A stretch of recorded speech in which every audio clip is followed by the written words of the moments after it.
Football নিঃসন্দেহে বর্তমান বিশ্বের সবচাইতে জনপ্রিয় খেলা।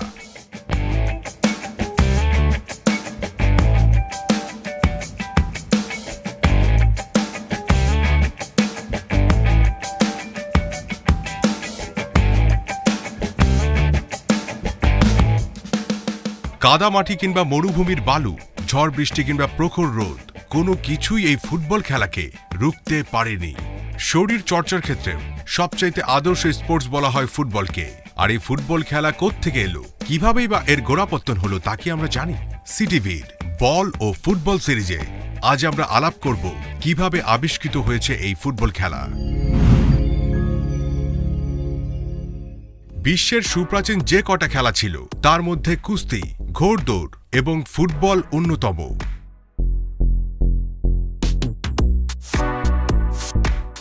ফুটবল নামটির বেশ সার্থকতা রয়েছে। ফুট মানে পা, আর বলের প্রচলিত বাংলা অর্থ খোদ বল, যাকে আগে বলা হতো গোলক, আর এটিকে পায়ের পাতা ব্যবহার করে খেলা হয় বলে এর নামকরণ করা হয়েছে ফুটবল।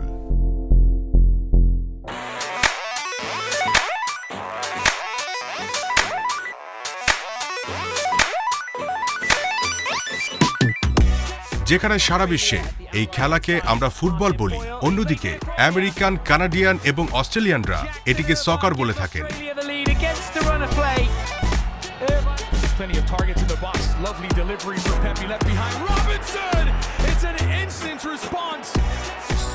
হাজার হাজার বছর আগের মিশরীয় চিত্রকর্মে বল সাদৃশ্য বস্তু দিয়ে মানুষের খেলার প্রমাণ পাওয়া যায়। প্রাচীন গ্রিক চিত্রকর্মেও অনুরূপ বস্তুর প্রমাণ পাওয়া গেছে। প্রাচীন রোমান ও গ্রিসে চামড়া থলের মতো করে বানিয়ে তার মধ্যে বাতাস ভরে হাত এবং পা ব্যবহার করে নানা রকম ভাবে খেলত।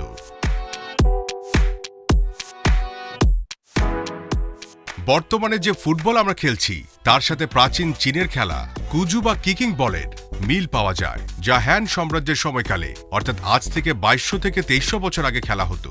তাই অনেকেই মনে করেন ফুটবল খেলা চীনে আবিষ্কৃত হয়েছে।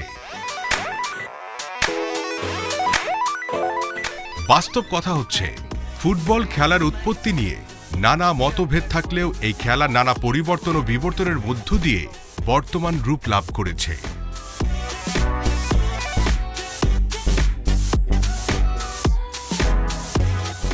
1600 শতকে ইটালির ফ্লোরেন্স শহরে যে বল খেলা হতো এর নাম ছিল ক্যালিসিও স্টোরিও।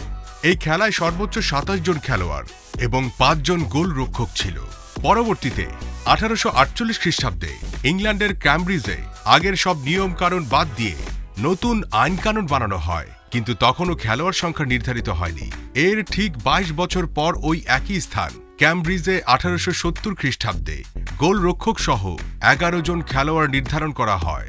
তাই 1870 সালকেই আধুনিক ফুটবলের জন্মসাল বলে অবহিত করা হয়ে থাকে। সে বছরই অর্থাৎ 1870 সালের 5ই মার্চ 11 জন খেলোয়াড় নিয়ে বিশ্বের প্রথম ফুটবল ম্যাচ অনুষ্ঠিত হয় ইংল্যান্ড বনাম স্কটল্যান্ডের মধ্যে।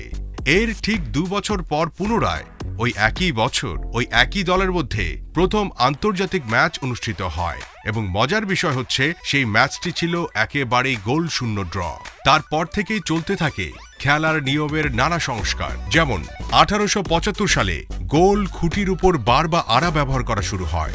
1877 সালে মাঠের দৈর্ঘ্য 90 মিটার নির্ধারণ করা হয়। 1890 সালে গোল পোস্টে জাল ব্যবহার করা শুরু হয়। তার 1 বছর পর পেনাল্টি কিকের প্রচলন শুরু করা হয়, এবং 1900 সালে সর্বপ্রথম অলিম্পিকে ফুটবলকেও অন্তর্ভুক্ত করা হয়, যদিও এর জন্য তখনও পর্যন্ত কোনো পুরস্কার ব্যবস্থা চালু হয়ে ওঠেনি।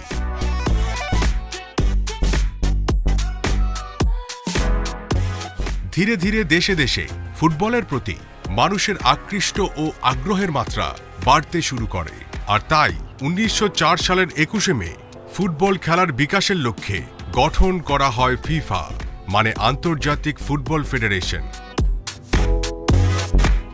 সময়ের ও নিয়মের ধারাবাহিকতায় ফুটবল পেয়ে যায় তার আন্তর্জাতিক স্বীকৃতি। শুরু হয় আধুনিক ফুটবলের যুগান্তকারী রচনাকাল, আর ফুটবলের এই আধুনিক রূপের আদিরূপ বা আধুনিক ফুটবলের প্রতিষ্ঠায় যে দেশের নাম একেবারে খোদাই করে লেখা হয়ে গেছে সে দেশটিই হচ্ছে ইংল্যান্ড। ফুটবলের উৎপত্তি ও ইতিহাস নিয়ে তো গল্প হলোই, এবার পালা এই ফুটবলের অন্যান্য সব চমকপ্রদ গল্পে আর কাতার বিশ্বকাপ 2022 তা নিয়ে গল্প তো হবেই। তাই দেরি না করে আমাদের ভিডিওগুলো শেয়ার করে সঙ্গেই থাকুন আর কমেন্ট করে জানান বিশ্বকাপ নিয়ে আপনি কি বা কোন কোন বিষয়ের উপর ভিডিও দেখতে চান।